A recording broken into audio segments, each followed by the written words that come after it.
I never expected my inheritance to make my divorced parents team up and take me to court. They worked together flawlessly, making me wish they'd done that sooner. But now there's only evidence of their abandonment. I'm 30 now, and if you'd asked me at 15 who my parents were, I might have given you two different answers on 2 different days. Because they didn't fight for me. Not in the divorce, not in the aftermath, not once. I was 10 when they split, and I still remember sitting on that sticky leather bench outside the courtroom, swinging my legs back and forth while they argued over furniture and car payments. Not once did anyone bring up where I would go. No visitation schedule, no custody debate, no teary arguments about who loved me more. Just silence.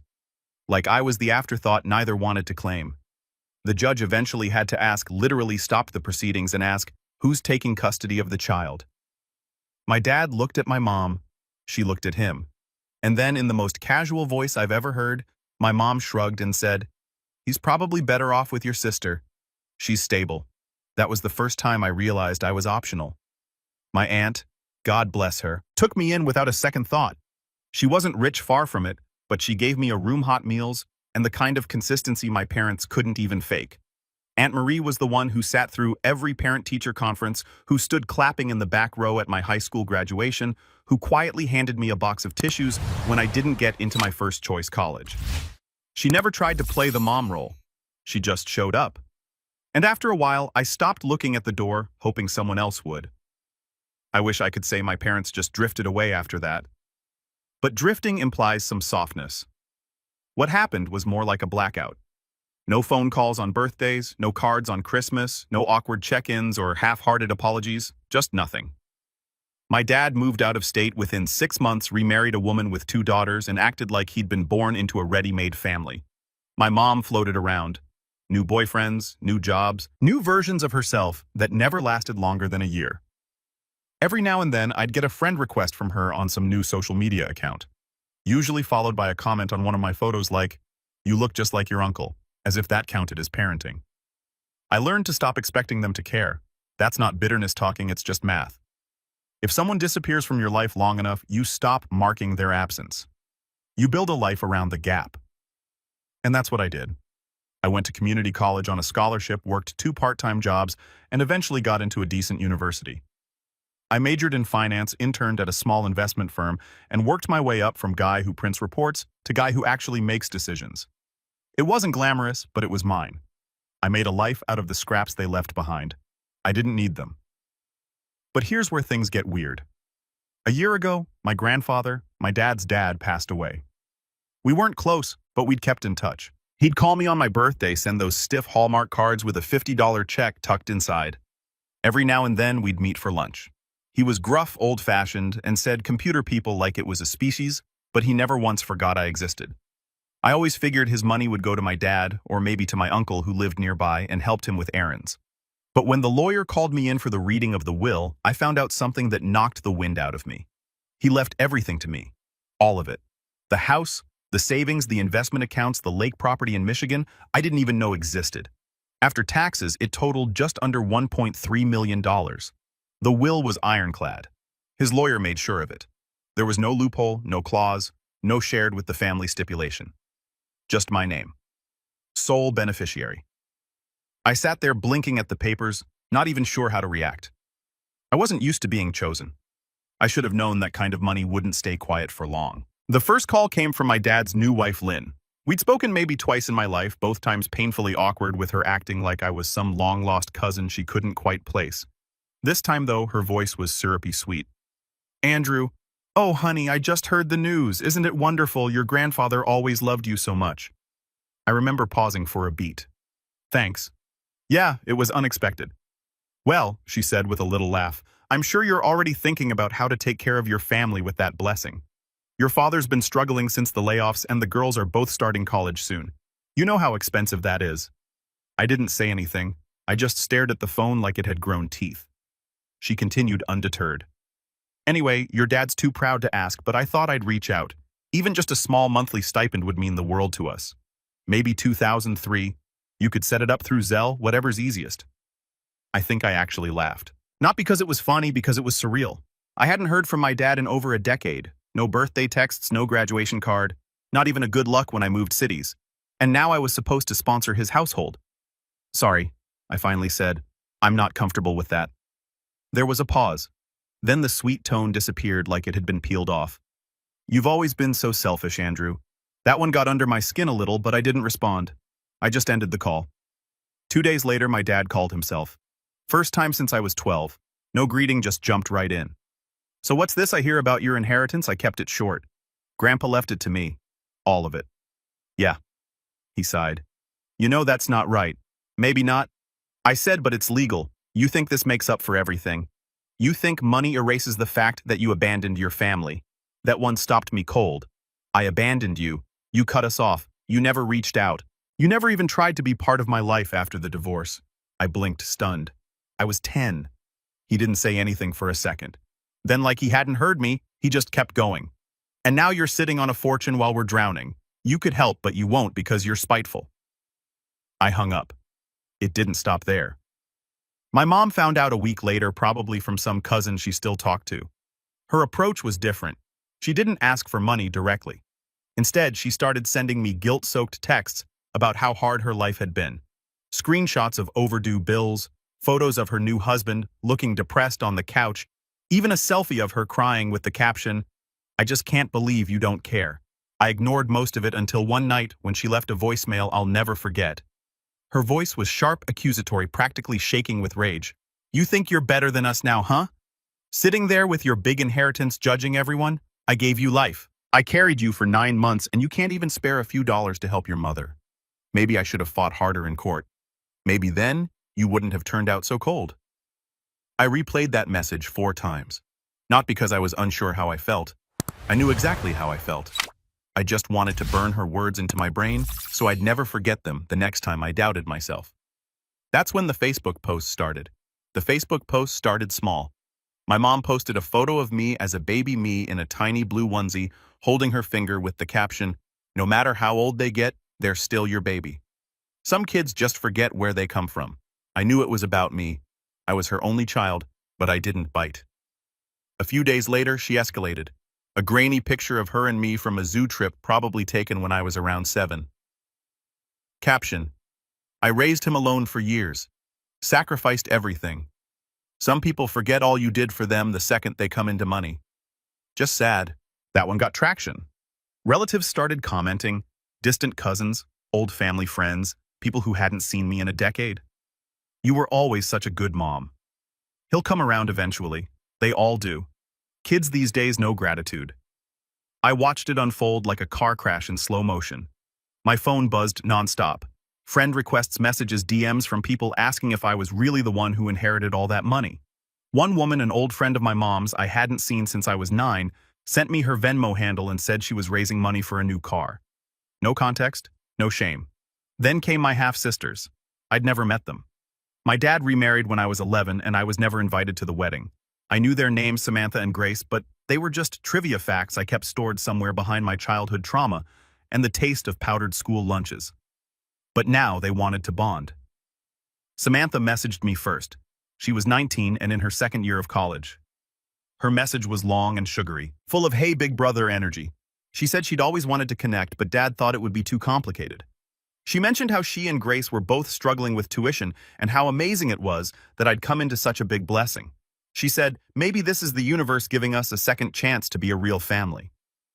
I stared at that sentence for a while. A real family. When had we ever been that I didn't respond right away? I was still trying to process everything. But it didn't matter because Grace, the younger one, went straight to Instagram. She posted a TikTok-style video of herself fake crying with text on screen that read, "When your rich brother won't help you with college, even though he just inherited $1.3 million. And the caption, "But family's supposed to mean something, right?" It went semi-viral. I saw people tagging me by name. Strangers messaged me calling me selfish. Some guy told me I was letting generational wealth rot. One woman sent me a picture of her student debt balance and said, "At least I would use it to help others." As if I owed the world for being chosen by a man who saw value in me when no one else did. At that point, I started deleting apps off my phone, but it didn't stop the real-world consequences. Aunt Marie called me one evening. She was quiet at first, her voice tight. I knew that voice. It was the one she used when she was trying not to cry. "I got a letter today," she said. I sat up straighter. "From who?" "Your father." He sent it through certified mail. Said he wants to contest the will. My stomach dropped. He can't. It's legally solid. She sighed. I know, but that doesn't mean he won't try. He said he's gathering evidence to prove your grandfather wasn't of sound mind when he made it, that you manipulated him in his old age. I felt the blood rush to my face. What evidence? I barely saw Grandpa once a month. He made the choice himself. I know that, Andrew. I do. But your dad's angry. And when people like him are angry, they don't care about the truth. That was the moment the floor started to shift under me. Because now it wasn't just awkward messages and petty guilt trips. It was legal. It was war. And I was the target. Over the next few weeks, letters started arriving. From lawyers, from family members, from people claiming to be concerned about the distribution of assets. One guy even be Grandpa's business partner and said he was owed money. None of it held up legally, but it was draining. Every time I thought it was over, another envelope appeared in my mailbox. And through it all, my mom stayed busy online. She started a GoFundMe titled "Single Mom of 30 Years Facing Eviction Family Abandonment Story." The page had photos of her looking frail and dramatic, along with a long embellished story about how she raised a boy alone after his deadbeat father disappeared, and how money changed him into someone cruel and heartless. She never used my name, but it was obvious. The comments were filled with people asking, "Is this about Andrew? The one who got the inheritance?" Someone even posted a link to an article about Grandpa's estate. Then one day I came home to find a man sitting on the steps outside my apartment building. He was in his 50s, heavy-set, wearing a tattered leather jacket and holding a clipboard. He looked up when he saw me. Andrew Morris. I nodded slowly. "You've been served." He handed me a manila envelope and walked away. Inside was the lawsuit. My father was officially contesting the will, alleging undue influence, claiming I coerced my grandfather into leaving me everything. It was filled with vague language and flimsy claims. Andrew frequently visited his grandfather in private. Andrew has a history of manipulation and selfish behavior. There is reason to believe Andrew took advantage of an elderly man with declining mental faculties. I sat on the couch for hours, just staring at the pages. My whole body felt numb. This wasn't just a fight over money now, it was an attack on my character. A public legal attempt to paint me as some kind of scheming villain. I called Aunt Marie again that night. She was furious, said she'd help however she could, but I could tell it scared her too. And just when I thought I'd hit the worst of it, something happened that turned everything upside down. One Saturday morning, I got a knock at the door. Not unusual, except it was 7:15 a.m. and I hadn't ordered anything. When I opened it, I found Samantha standing there, in person, with a duffel bag slung over her shoulder and tears in her eyes. "Dad kicked me out," she said. "He said if I wasn't going to help him take you to court, I didn't deserve to live in his house." I blinked. "What?" "He found out I messaged you, that I asked you not for money but for a relationship. He said I betrayed the family, and now I have nowhere else to go." I just stared at her, stunned. I hadn't even responded to her original message. I didn't know how to handle this. I barely knew her, and yet here she was on my doorstep, a casualty of the same man who was now trying to destroy me in court. She must have seen the hesitation in my face, because she looked down and whispered, "I didn't think you'd let me in. I just didn't know where else to go." I opened the door. That night, as she slept on the couch, I sat by the window trying to untangle everything. My mom was playing the victim online, collecting sympathy dollars by the dozen. My dad was dragging me into court, hell-bent on rewriting history and stealing what was left of my peace. And now his daughter, his other child, was asleep on my couch because she dared to see me as a person, not a bank account. That's when something in me snapped. Not in a loud, dramatic way. Just a quiet click, like the sound of a lock turning. This wasn't just a family feud anymore. It wasn't about inheritance. It wasn't about fairness. It was about control. About people who thought they could discard me, forget me, and then come crawling back the second I had something they wanted. And the worst part, they expected me to feel guilty for saying no. Well, I was done feeling guilty. But before I made my next move, I had to gather my own evidence. And once I did, I knew exactly how I'd fight back. When you think of rock bottom, you usually imagine something loud. A crash, a scream, a door slamming so hard it echoes. But mine came quietly, like the air slowly thinning out in a room, until one day you realize you're choking and no one even noticed. It wasn't one big thing that broke me.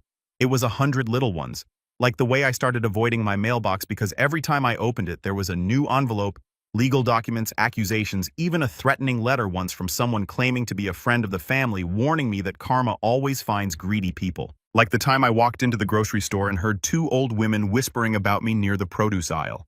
One of them saying he's the one who took all the money and left his poor mother to suffer. Or when my mom posted a status claiming I had stolen from my dying grandfather and refused to pay for her life-saving surgery. That spoiler alert didn't even exist. I was drowning in lies.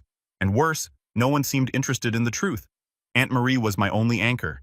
She offered to pay for a lawyer even though I knew she couldn't afford it. I thanked her, hugged her, and said I'd be okay. Then I went home and stared at the ceiling until my eyes burned. The truth was, I wasn't okay.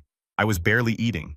I couldn't sleep without having dreams where my grandfather was disappointed in me shaking his head in that same recliner chair he used to nap in. I stopped returning calls. I pulled away from friends. Even Samantha, who was still crashing on my couch, started noticing. One night, she tiptoed into the kitchen while I was sitting in the dark eating cereal for dinner like a ghost. "Andrew," she said softly, "you don't have to do this alone." I looked up. My spoon hovered over the bowl. I wanted to believe her. I wanted to trust that anyone was in my corner. But all I could think about was how everyone who had ever claimed to love me eventually saw me as a transaction.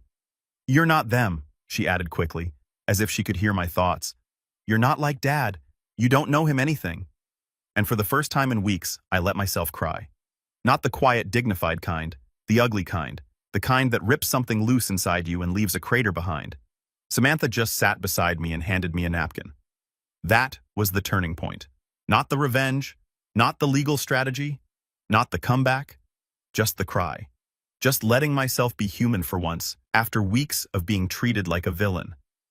After that night, I knew I needed to climb out, not for them, not even to prove anything, but because I couldn't keep living like I was still 10 years old, waiting for people who didn't want me to finally want me. The first thing I did was find a therapist. It felt weird at first telling a stranger all my family's dysfunction, but over time those sessions became lifelines. We talked about grief, about abandonment, about how I'd carried the weight of being unwanted for so long. It felt normal. Like I didn't even deserve good things unless I was willing to bleed for them. She helped me see how I kept trying to earn love from people who treated it like a reward I had to beg for. "You don't have to set yourself on fire to keep other people warm," she told me once.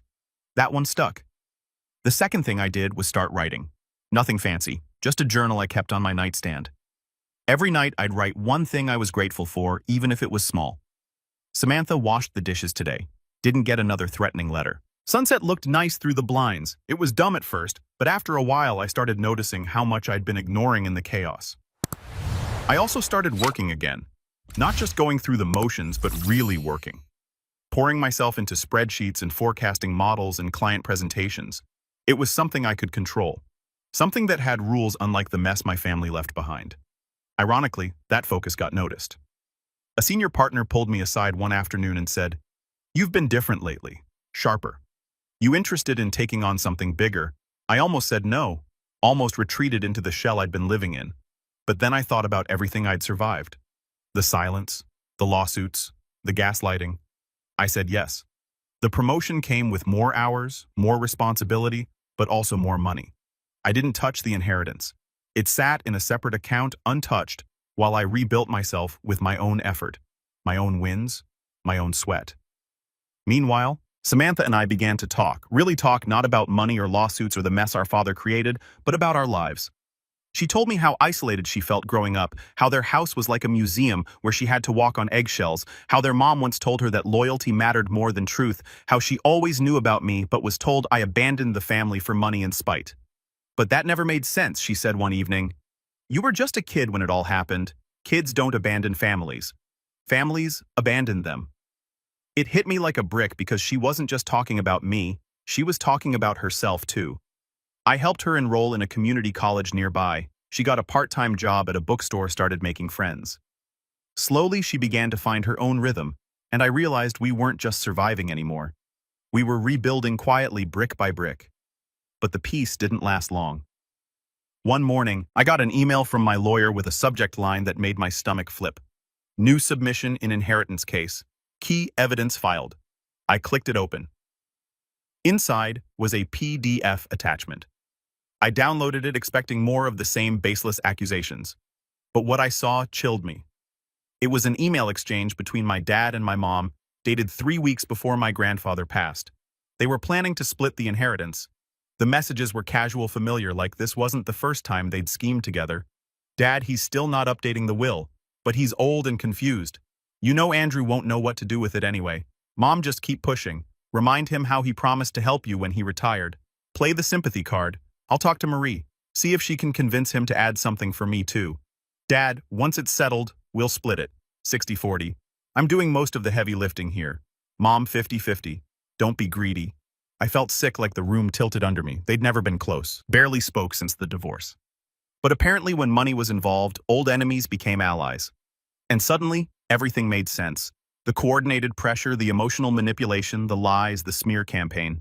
This wasn't desperation, this was strategy. They thought Grandpa would bend to guilt, that they'd finally cash in after years of neglect. But he didn't. He chose me. And now they were punishing me for it. I sent the emails to my lawyer. He was stunned. This is huge. We can use this. And I knew we would. But I also knew something else. This wasn't just about court anymore. This was personal. They tried to erase me as a child, then they tried to exploit me as an adult. And when both failed, they came after my name, my integrity, my peace. But they made one mistake. They underestimated who I'd become when I had nothing left to lose. And if they thought they could scheme in the shadows without consequences, they were about to find out exactly what kind of man they'd created. There's a moment in every story where the balance tips, where survival becomes strategy and wounds become weapons. For me, that moment came sitting alone at my desk, rereading the email chain between my parents. Two people who hadn't spoken a kind word about each other in over 15 years suddenly united in trying to steal what wasn't theirs. That betrayal didn't hit me like a punch. It sank in slow, like ink spreading through paper. And once it did, it changed everything. For the first time in my life, I wasn't on the defensive. I wasn't dodging guilt trips or shaking under the weight of silence. I had power now, evidence, leverage, and not just legally, emotionally, because those emails weren't just about the will. They confirmed what I'd spent most of my life trying to forget, that I was never more than a bargaining chip to either of them, that they could scheme behind my back while pretending I was the problem. That their version of family was always transactional. I wasn't about to let them rewrite history and walk away clean. But I wasn't going to stoop to their level either. No public call-outs, no social media rants. I wanted something quieter, smarter, permanent. I wanted a reckoning so thorough they'd never mistake my kindness or my silence for weakness again. So I started planning. The first step was legal. I sent the email thread to my lawyer, a guy named Jordan, who looked like he belonged in a GQ spread, but talked like a math professor. He read the emails twice, then leaned back in his chair, laced his fingers behind his head, and said, "Well, this changes everything." Jordan moved fast. He filed a formal response to the lawsuit, attaching the emails and requesting the court dismiss the case based on clear evidence of bad faith and attempted manipulation. He also filed a counterclaim, defamation and emotional distress, backed by screenshots of the Facebook posts, the TikTok smear campaign, and the GoFundMe, which had raised nearly $11,000 under a web of lies. The best part: the donations were traceable. Names, amounts, dates. Some of them came from extended family members who had later sent me nasty messages. Once we filed, I knew the next hearing would be a turning point, but I didn't want to wait for justice to come from a courtroom. So I turned inward and started building my case outside the legal walls. I hired a private investigator. His name was Greg, ex-military, soft-spoken, with the kind of eyes that made you feel like he already knew the worst thing you'd ever done. I handed him a folder with every known detail about my parents, their addresses, known associates, business dealings, and most importantly, their financial histories. I wanted to know everything: who they owed money to, what kind of assets they were hiding, and whether this lawsuit was really about fairness or just good old-fashioned desperation. Greg didn't disappoint. Within 2 weeks, I had a dossier thicker than my old high school yearbook. My dad had taken out 3 personal loans in the past 2 years, all tied to a failing investment property in Arizona. One of the loans was co-signed by his wife Lynn, who, according to the investigator, had quietly filed for separation 3 months earlier. Apparently, money troubles had driven a wedge in their perfect little family. My mom was worse. She was 5 months behind on her rent, had 3 credit cards in collections, and was trying to launch an online spiritual coaching business that had exactly 0 clients. Her GoFundMe wasn't about survival. It was about lifestyle. She'd been spending donation money on spa treatments and designer handbags, hoping to rebrand herself as some kind of healing guru, while telling the internet I was letting her starve. It was disgusting, but also useful. I compiled everything into a timeline. Every lie, every scheme, every withdrawal. I didn't plan to use all of it, not yet, but I wanted to be ready. I wanted to know exactly how far they were willing to fall before they realized I'd stopped trying to catch them. The next step was the family. Not my family, theirs. Over the years, I'd distanced myself from most of my extended relatives, not out of malice but necessity. I was tired of pretending we had anything in common beyond shared blood. But now, I needed them to see the truth. Not the version my mom fed them in vague posts or whispered rumors, but the real truth. So I invited a few of them to lunch quietly separately. I didn't ambush them. I just asked for their time and told them I wanted to explain my side. One of the first people to agree was my Aunt Cheryl, my mom's older sister. She showed up to the cafe wearing oversized sunglasses and a guarded expression. I knew she'd seen the GoFundMe. I knew she probably believed it at least partially. But I also knew something else. Aunt Cheryl had always hated liars. I slid a printed copy of the email thread across the table, said nothing. She read it twice. Her face went pale. "This is real," she whispered. I nodded. I didn't need to say much after that. I let the truth do the heavy lifting. I showed her the donation trail, the texts my mom had sent me, the photos from her so-called eviction that were actually stock images pulled from Google. I watched as the narrative she'd clung to started to fracture in her mind. "You need to show people this," she said quietly. "They deserve to know." "I will," I told her, but not yet. I met with others too. My grandfather's neighbor who'd known me since I was a kid. My cousin Daniel who'd once tried to mediate during the fallout. Even Uncle Frank who used to call me Money Boy behind my back. One by one I showed them the same truth. And one by one they began to shift. Not everyone believed me right away. Some thought I'd fake the emails. Some still thought I should let it go for the sake of peace. But I didn't argue. I just let them choose their side in silence.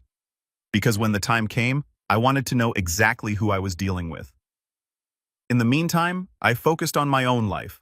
I moved out of my old apartment, the one with all the bad memories, and into a small townhouse with space for an office and a guest room, which Samantha quickly claimed as her own. I upgraded my car, finally retiring the beat-up Honda I'd driven since college, and I started putting money towards something I never thought I'd have a future. I wasn't reckless. Most of the inheritance stayed untouched.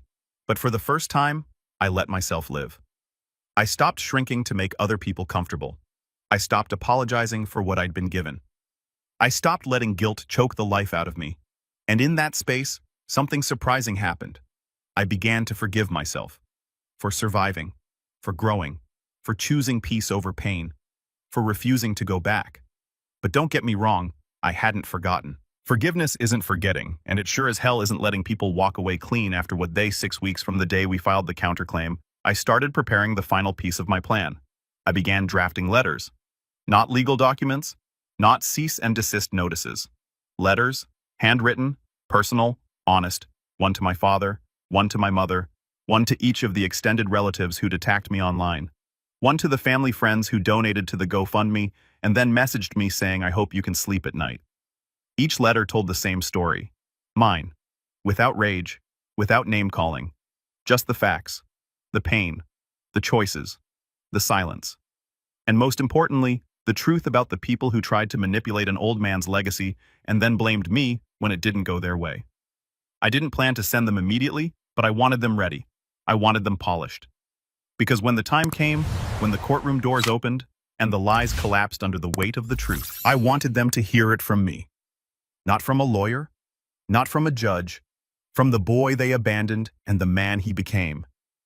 But there was one more piece left. Samantha. She'd been quiet for a while, keeping her head down, working her shifts and studying hard. But I could tell something was eating at her. One night I found her sitting in the kitchen with a blank notebook open in front of her. "What's up?" I asked. She looked up. Eyes red. "Do you think it's wrong if I testify?" I blinked. "Testify? In court? About Dad? About how he talks about you, how he planned all this?" "I still have the texts." I sat down across from her. "You do that." She nodded. "I want to." And just like that, the final piece clicked into place. I had the documents, the timeline, the paper trail, the emotional fallout, and now I had a witness. One they couldn't discredit.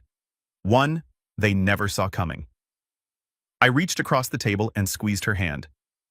Then let's do it. Because sometimes revenge isn't loud. Sometimes it's built slowly, carefully, with intention. Sometimes it comes not in anger, but in clarity.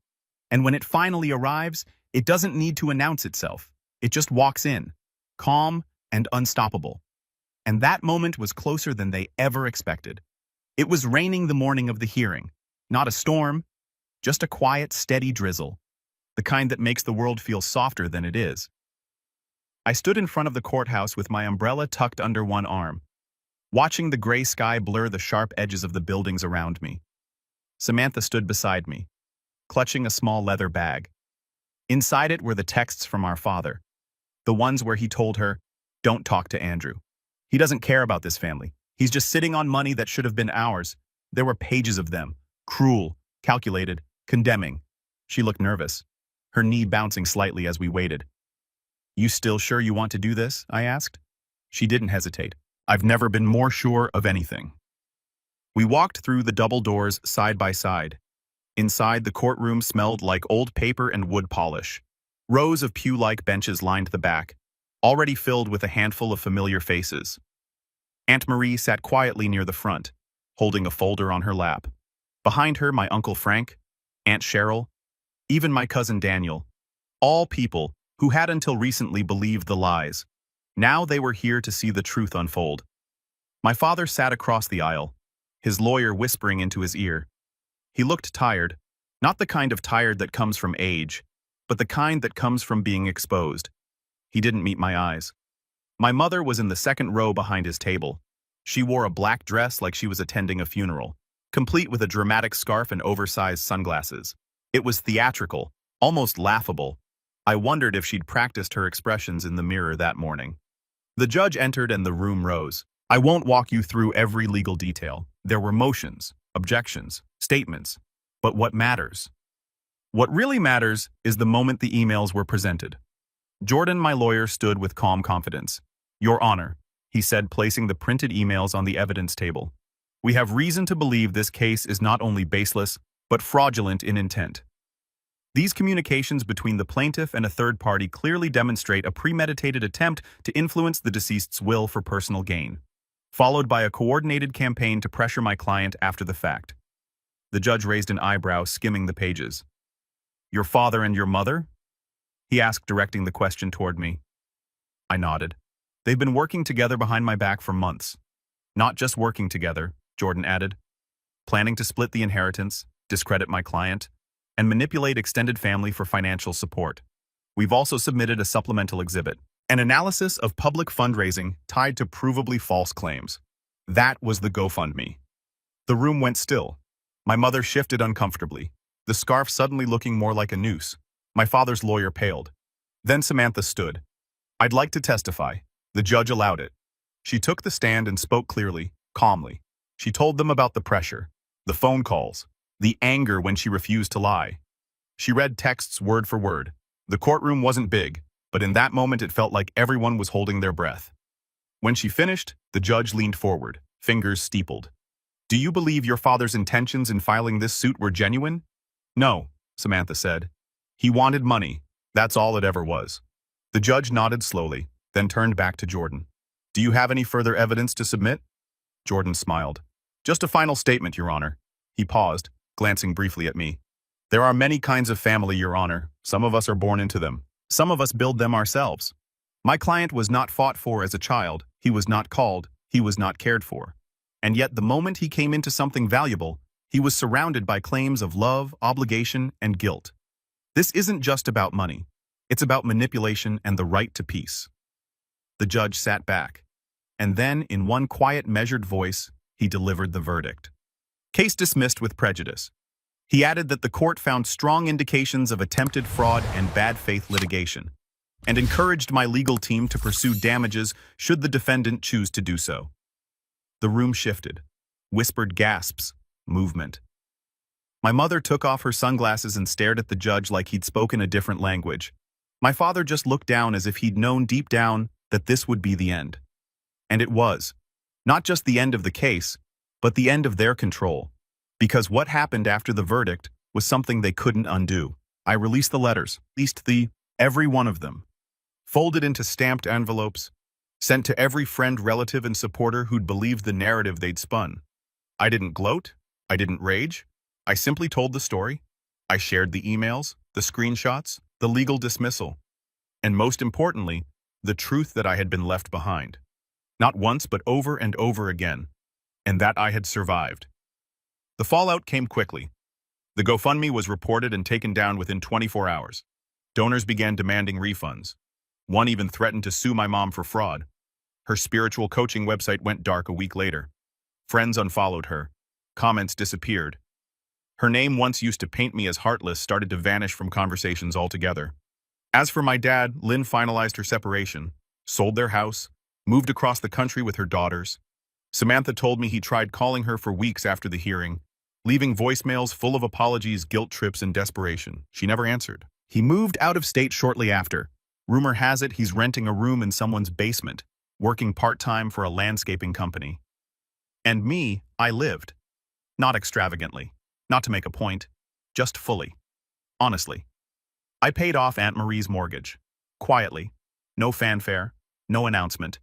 Just a wire transfer and a note that said, "Thank you for fighting for me when no one else did." She cried when she called me, and I let her. For once, the tears weren't from pain. Samantha finished her program and got a job in publishing. She moved into her own apartment last spring, but still comes over every Sunday for dinner. She insists on bringing dessert. Always too much. Always enough to remind me I'm not alone. And the inheritance, it's still there, most of it untouched.